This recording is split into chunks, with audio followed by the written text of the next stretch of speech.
Brand new show type, everybody. Welcome to it. This is Old Man Squad Fantasy Basketball, and I am your host, Dan Besbris, and today we are doing our first ever, I have no idea what to call this iteration of the show. Basically, what we're doing is we're going to talk about, what are we at, 16, 17 players that are the trendiest names in fantasy basketball. And I'm not talking about the guys at the top of the board.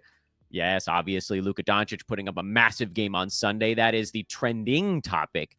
But I'm talking about the trendy topic. So guys that got traded, guys that are hot lately, but maybe weren't doing much before that, guys that are cold that might be on the chopping block. And I came up with your help, those of you over on social media, you helped contribute to this. We came up with somewhere between 15 and 20 names. I have tabs open, but I didn't bother to count how many there were, of the players that are the most talked about in fantasy basketball right now. And today we're going to tell you what to do with them. Should you add? Should you hold? Should you drop? What is the future for each of these guys? We're going to try to do in about 1 minute to 2 minutes per player. Keep this show around a half hour so you guys can get through it at a decent clip.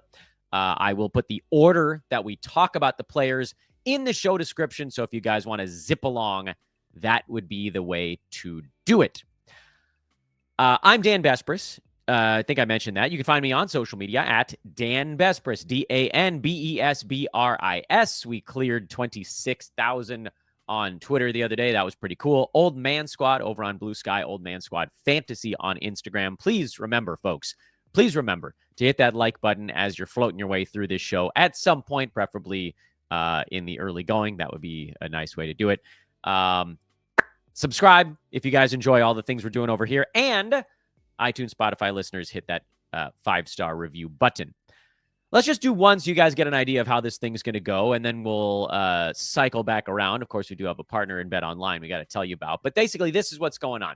And our first name on the list today is Dennis Schroder. If you guys want to know the entire list, actually, let me just read them all off to you right now. It's Dennis Schroder. Then we're going to talk about TJ McConnell, then Bub Carrington, Jonathan Kuminga. This is the order we're going to do them. It's not in any particular reason. This is just the way my browser opened the tabs of guys I wanted to talk about. Dorian Finney-Smith after that. Lost my place. Jonas Valanciunas, Collin Sexton, Immanuel Quickley, Tari Eason, Cason Wallace, Mike Conley, Dort. I always want to announce his name like that. Bilal Coulibaly, Justin Champagnie, Obi Toppin, Shake Milton, and Jeremy Sochan. Yeah, bouncing around. It's not by team. It's nothing really of that nature. That's the list. I've lost track of how many that is. But let's talk about Dennis Schroder, who's at 18.4 points, 3 boards, and 6.6 assists on the season so far. And yes, I realized I said the word assists very poorly, but you guys got the idea. So far this year in 23 games, Schroder's number 66 in 9-cat, but there's almost no chance he keeps up this level of productivity in Golden State. The question of what to do with Schroder, however, at least as of today, December 16th, is very clear, and that's a hold, because we don't know exactly what he's going to do. We do know that the Warriors have kind of an abundance of riches in terms of a bunch of guys that are all kind of adequate to slightly better than adequate at basketball around Steph Curry, and a few of them have distinguished themselves as slightly better than that, but it has left an opening when you sort of break down the Warriors of who the hell is actually doing stuff for that team. It's Steph and it's Andrew Wiggins, and I mean, that's kind of it. Like lately, Jonathan Kuminga has been taking more shots. But if you just dropped Dennis Schroder into this team and said, oh, you get the same amount of shots as you got in Brooklyn, he'd have the second most on the team. So you know that's almost definitely not going to stick. Still, the Warriors have shown that they have really nowhere to go with this club when Steph Curry is not out there drawing 75 defenders in his direction. They need Schroder. Man, I almost feel like I should start the show over because I'm having some issues. I got a headache. Schroder, although actually, if you heard him say his name, he does pronounce it Schroder. So maybe we should be trying to do a little bit more of the accent. In any event, I would be surprised if his volume fell to sort of like below Buddy Hield level. Hield is taking 11 shots a game and scoring 14 points in about 24 minutes a night. Schroder probably plays in the high 20s in minutes. So that's already a knock, meaning rebounds will come down, steals will come down. That's the stuff that he does that's tied just to playing time and not necessarily usage. Usage is where we have some fears. Now, he played alongside Cam Thomas at the beginning of the year, another guy who was super high usage. So, like, coexisting alongside Steph Curry shouldn't be that tough. But the Warriors are not a give the ball to Schroder and just let him cook kind of team. There's a lot of screening and movement and running and all that stuff that separates them. They are a relatively high turnover team, typically in this more modern iteration of the Warriors. Not as much this season, but because there's a lot of passing, a lot of stuff that can get picked off.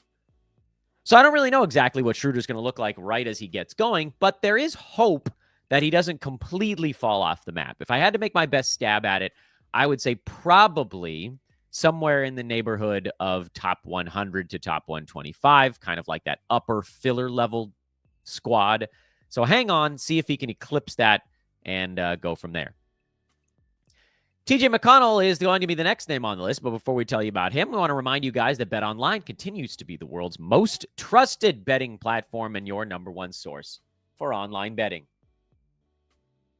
BetOnline has the largest selection of odds on everything from football to the NBA and college basketball, hockey, if that's your jam, UFC, and for a limited time, we've got a promo code, BLEAV, BELIEVE. Make sure to enter that on your first deposit, and you get a welcome bonus. Then, enjoy the earliest odds, live in-game betting, and the ability to watch the games as they happen. With BetOnline, the game starts here. TJ McConnell, someone that trended up and now is trending back down a little bit. And the time stamps on the game log is the biggest indicator of that because he had played 24, 22, 24, 28, 23, 26 minutes over a span of 6 ball games, and in his last two, 18 and then 20. The numbers are still fine. He has a high field goal percent, incredibly reliably high field goal percent on a game-to-game basis. He's always going to get you a handful of assists. He's always going to tumble into some steals because that's the way he plays. But he's got to be out there for 22 minutes or more if we want to consider him. 22 minutes gets him to kind of that upper filler range. 24 is startable, like easy decision startable. And anything beyond that is kind of gravy. But 19 is not enough. Yes, I know that he's actually sort of survived these last 2 games despite the low minutes with 11 and 4 with a steal in one of them, 6 points, 8 assists in the other, and 8 out of 16 shooting. But again, long-term, 19 minutes a game is not enough. I think we can probably do better. Much as you guys know I love TJ McConnell, I think we can do better with some other free agent out there.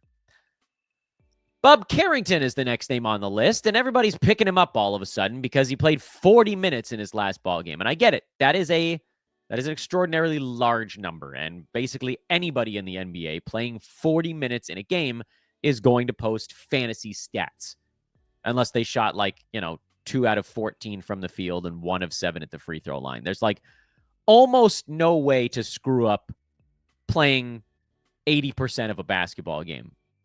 If you just get no rest, you're going to be out there long enough to collect some kind of stats. And that's basically what he did. He had 10 rebounds, which is the thing you can collect by being out on the court for a really long time. He got a steal, which actually hasn't been guaranteed lately. Only 2 assists. That's a bit of a downer. And only 11 points on only 9 shots. Also a little bit of a downer given the 40 minutes. So, yes, it's notable. The playing time is notable, but he's had a big playing time games before. He had a 36-minute game about 2 weeks ago where he went for 13 and 7, not startable. He had a 15-point effort the game after that, not startable. 10 and 6, not really startable. He's not there yet. And I get it. The double-double is the thing that makes your eyes go bzzzt, but there has to be more if you're going to pick up Bub Carrington. We can do better. Jonathan Kuminga, the aforementioned Warrior who's suddenly taking a bunch of shots, and you can see it in the field goal attempt number. That's been much, much higher lately for Kuminga. I'll put that on the screen. If you're looking back at starting on November 27th, there was a minute spike there. I think that might have been a game where somebody sat out. Doesn't matter. He took 21 shots, then 12, 18, 22, 15, 16, 20, and 15. And yes, Steph missed a couple of those games, and Wiggins missed a couple of those games. But he played 30 minutes and took 15 shots with both of those guys in the Warriors' most recent ball game.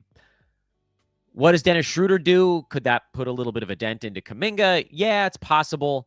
But here's the thing. You're not picking up Kuminga for other stuff anyway. He's not a particularly proficient rebounder. He'll average probably somewhere in the 5 range in starters minutes, 5.5. He doesn't get that many steals or blocks. Every once in a while, he'll kind of tumble into them. But, we're talking about probably under 1 of each. Not awful in steals and blocks, but also not like big time. Call it average-ish. He's not a good foul shooter. So far this year, he's been particularly bad at free throw numbers. He hasn't passed all that much. I know he had 6 assists in their last game, but for about 9 games prior, he was averaging 1.5. And then turnovers are fine. So with Kuminga, this is a guy who's a little bit more built for, I would argue, points leagues are probably the best explanation for Jonathan. But you could make an argument to kind of go with him on like some different punt builds. Punt free throw lately, he's definitely been startable. And he's actually blocking shots lately, which I think we know is not really going to hold, but that's what moves him into the ad department or hold department. So Kuminga does belong on rosters. I know I'm not big on him. I'm not a huge Kuminga guy. Again, the rebounding, the assists, one of the big reasons why. But again, he's been thriving lately with better defensive stats that probably won't hold, but they're happening right now. Good scoring and then just bad free throw shooting, which, sucks, especially for Roto, because he's also getting to the line at a pretty decent clip. But with head-to-head, maybe you catch him on a better week, something like that. So Kuminga does belong on rosters. That's the short version there. Dorian Finney-Smith, as we jump back and forth between teams. Do I have him on here twice? No, just once. I talked about him a little bit on our morning show today during the weekend recap and sort of what this means from a Dennis Schroder standpoint. We need Dorian Finney-Smith to take double-digit shots, and that is asking a lot of him because if you look at his game log, and we can even navigate into it, here's the Yahoo page on the screen, he's taken double-digit shots a grand total of 5 times all season long. That's not many.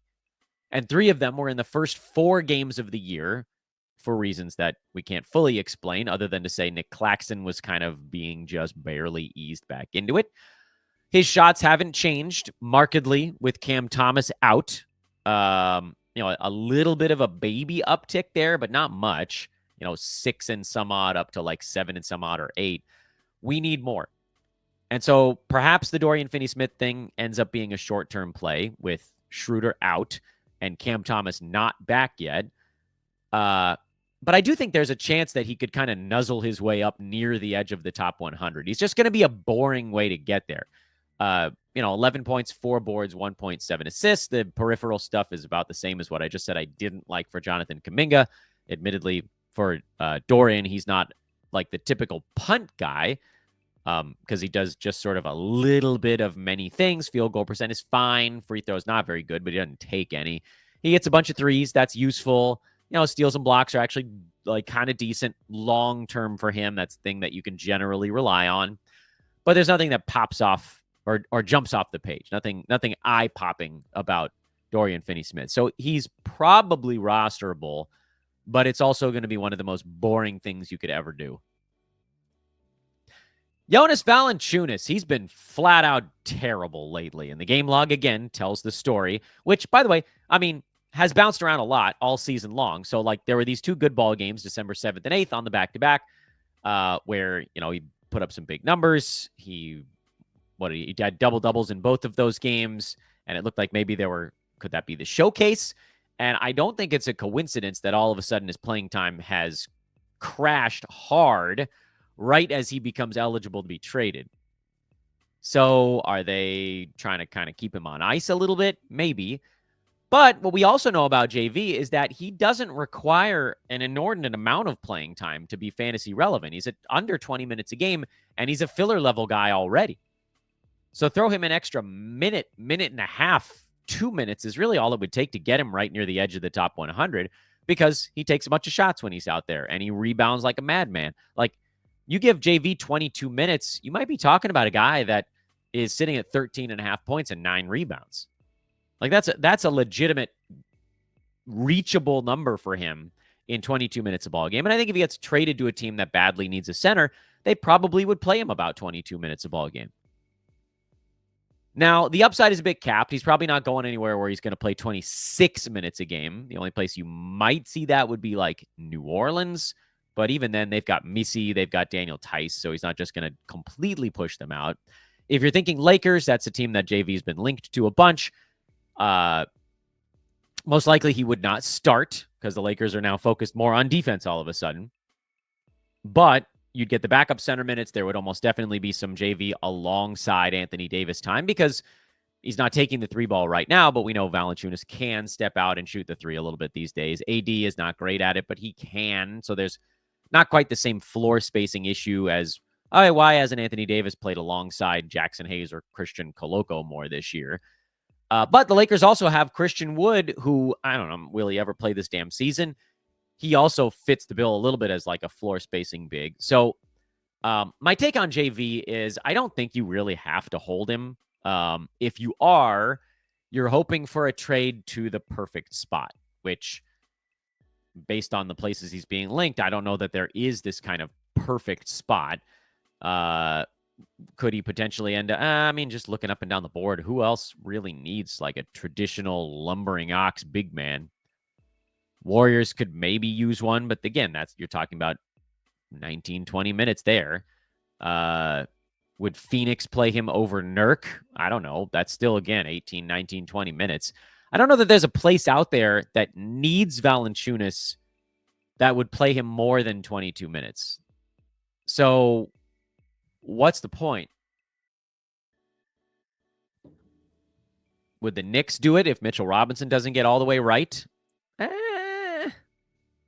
I'm just looking at contending teams. Like who has the need for a big ox? It would have been the Pacers. They just traded for Thomas Bryant. But again, backing up Miles Turner, being big, that's his job there. They're legitimately, at least in my eyes, there is not really a contending team other than maybe the Sixers. If you think Valanciunas or Joel Embiid misses a bunch of time, maybe they'd like to have someone who is a little more proficient on offense. Again, like Lakers and Anthony Davis gets hurt. That's the pathway to Valanciunas having upside minutes this year. I thought it was going to be better. But when his ADP got too high, we dodged him. And so that ended up being a really nice pivot during draft season. I think you could probably move on from Valanciunas, and I don't think it would hurt you all that much because I don't think that there's that high of a probability he ends up in a great spot. Let's move a little bit quicker. I spent more time on that one than I intended to. Collin Sexton. He stinks this year. He does. He was bad. His shooting volume is down. His usage is down. His assists are down. Everything is down. And it's mostly because the Jazz are developing Keontae George. He's the point guard. Sexton doesn't need to play point anymore. His 5 assists a game days are done. He's a 3 assist a game right now. His shot volume is lower because the Jazz just have more guys that are willing to jack up shots. And I don't know. I don't think there's really a chance he gets traded to a place where someone wants to let him do more than he's doing right now. So break out the pitchforks if you guys want. I don't think Collin Sexton needs to be on fantasy teams. He's number 177 in 9-cat. And you got to punt turnovers and assists and probably steals, which is a weird collection of things to punt when you're talking about a guard. He's bad this year. And I don't know, maybe Utah changes things considerably, and then all of a sudden they just let him take over. But I think, pardon me as I punch the microphone, I think Collin Sexton's only real path to value is Keontae George getting hurt for some small stretch of time. And we don't wish that on anyone. So I think you can do better. I think it's time probably to move on. Immanuel Quickley. Yeah, we got a question about Quickley, and I wasn't going to put him on this list, but someone was like, he's been injured all year. Should I do anything with him? The answer is if you have him, you hold. And if you don't have him, you probably try to buy low.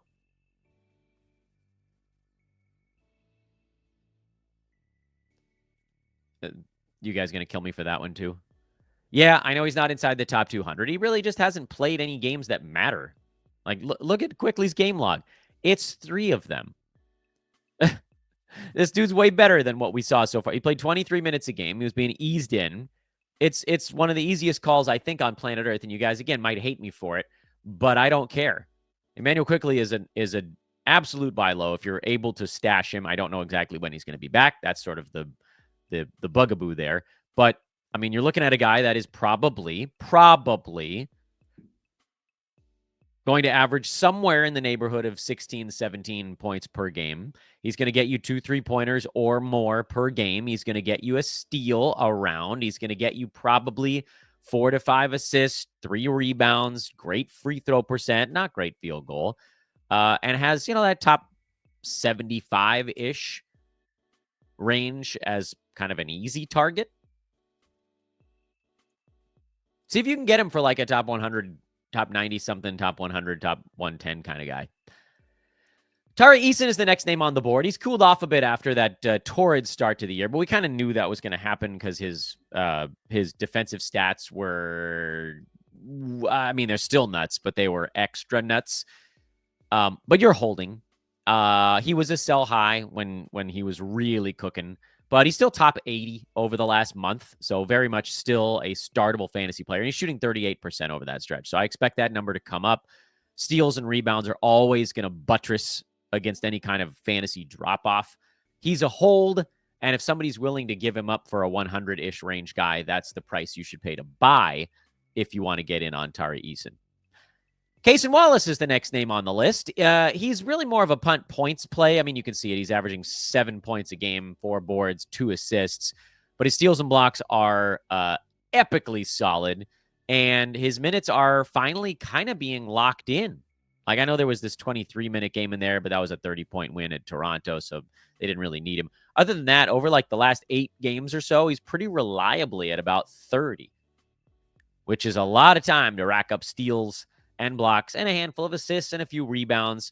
So again, punt points, Cason Wallace is an easy add. If you're not punting points, is probably going to sit in that upper filler range. But hey, if we're willing to overlook a category for a bunch of other guys that are worse than Wallace, then we should be willing to overlook a category for him too. Mike Conley is a hold. I've been talking about this all season long, and we're just waiting for him to make a shot. That's it. He's sub 40% for basically every single stretch this entire year. We've seen the minutes trending up, which has led the assists to trend up. The steals have been solid all year. The 3-pointers have been good all year. I'll be honest with you guys. I don't know when this dude is going to hit a freaking shot. It's just not happening right now.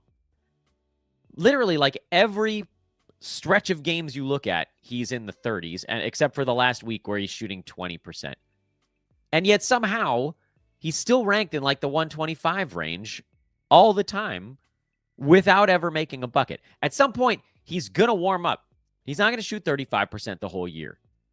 I don't know if it's going to be like 5 games of lava hot shooting and then all of a sudden he's back to normal, or if it's going to be like 2 months where he shoots 45% and it just drags the field goal percent up into the low 40s. But at some point, I still feel quite confident he's going to wiggle his way inside the top 100. And I feel like if, again, like the overall rank might be 102 or something like that, but if between now and the very end of the season, he's number 80-something, then that's a guy you'd want to roster. Lou Dort, another guy who's in that like 4 rebound, 2 assist range, but Dort is a little bit safer than some of the other names we talked about just because, again, his minutes are so very locked in. He's made improvements this year, mostly in defensive stats and rebounds, and that's the thing that I wonder about is like a lot of guys' steals numbers are higher this year. Turnovers, steals in general are just up across the NBA. It's not that Dort is playing more. It's just that defensive stats are coming better for him.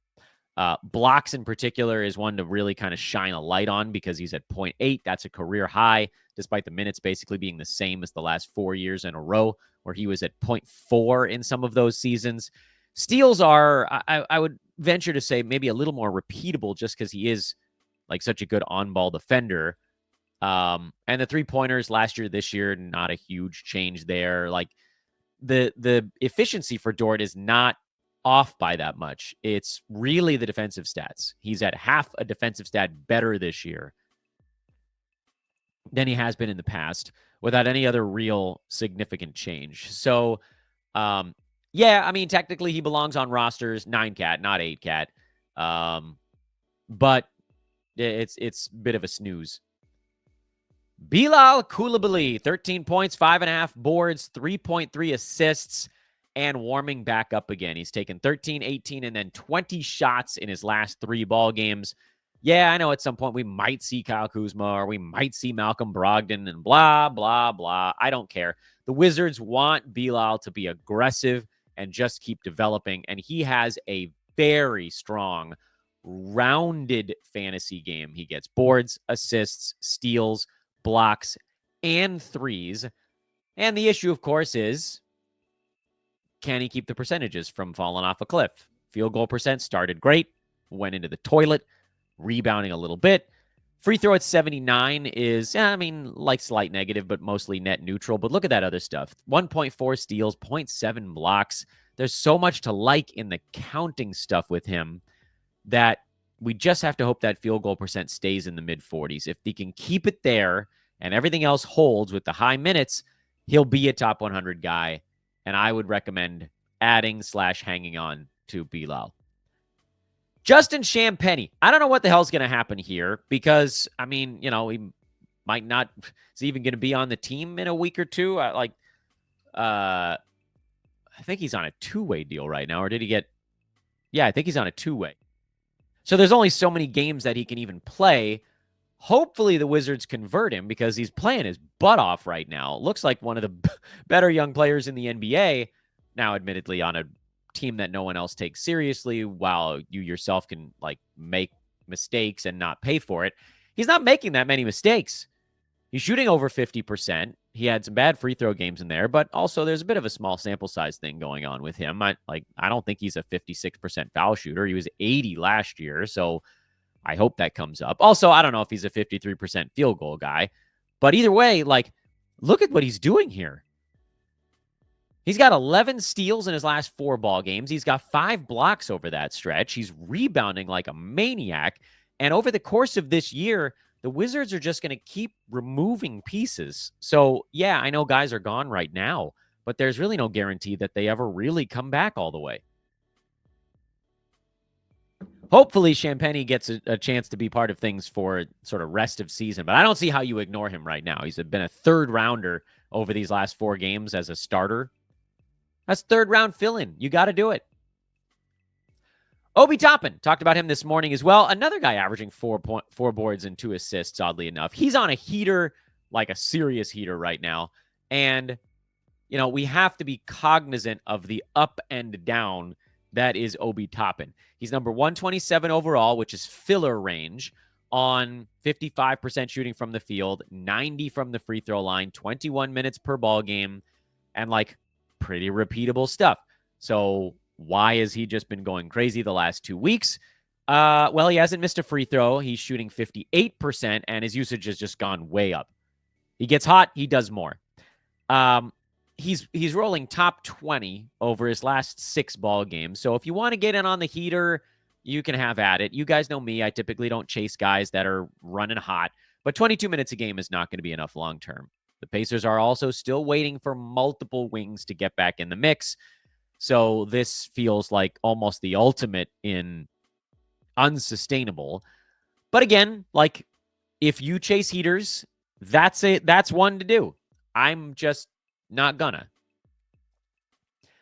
Shake Milton. We're down to our last 2 names, by the way. I almost got it in under a half hour. Shake Milton, I know the season numbers are not great, and if you're looking all around to try to find some sort of highlights here, you're looking for the games where he plays 28 minutes or more. And I'll zoom out a little so you can see more of the actual overall numbers for him. Is this visible? You might have to zoom in your YouTube page a tad, but I'll read it to all of the rest of you. December 4th. 3 games back, he played 28 minutes, had 15 points, 3 boards, 4 assists, and 2 steals. The game before that, 35 minutes, 14, 6, and 5 with a steal, a block, and 2 3-pointers. November 29th, 34 minutes, 22, 2, and 4 with a steal and a couple of threes. November 25th against Golden State, 28 minutes, 13, 3, and 3 with a couple of 3-pointers. Prior to that, he hadn't really busted into normal playing time amounts yet. So what do we think we're going to get out of Shake Milton with Dennis Schroder gone and Cam Thomas still hurt?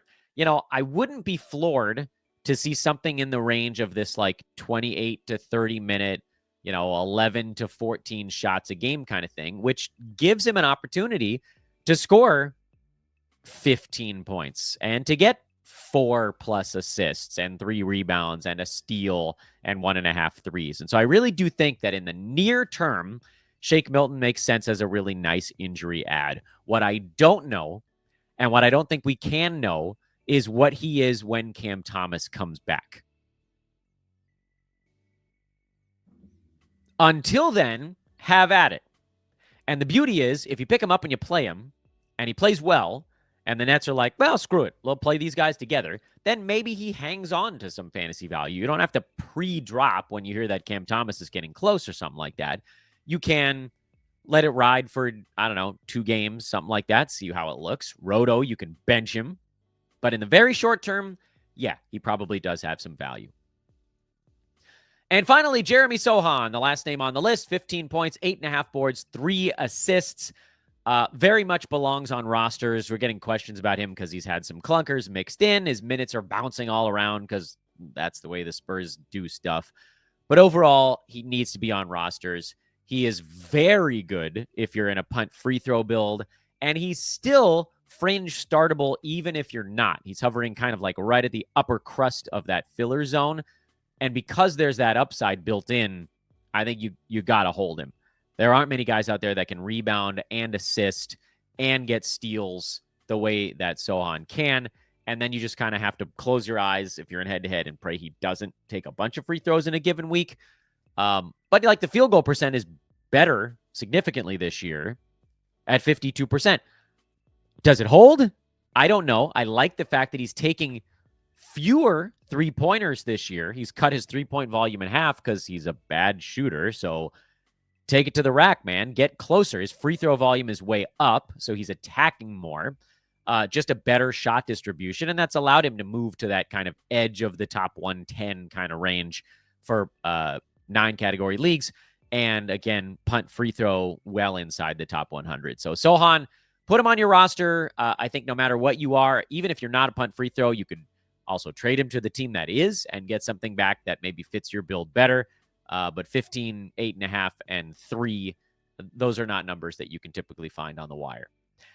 And that is our program, ladies and gentlemen. This was our look down free agent lane, basically all the hottest names that folks are talking about in fantasy basketball right now.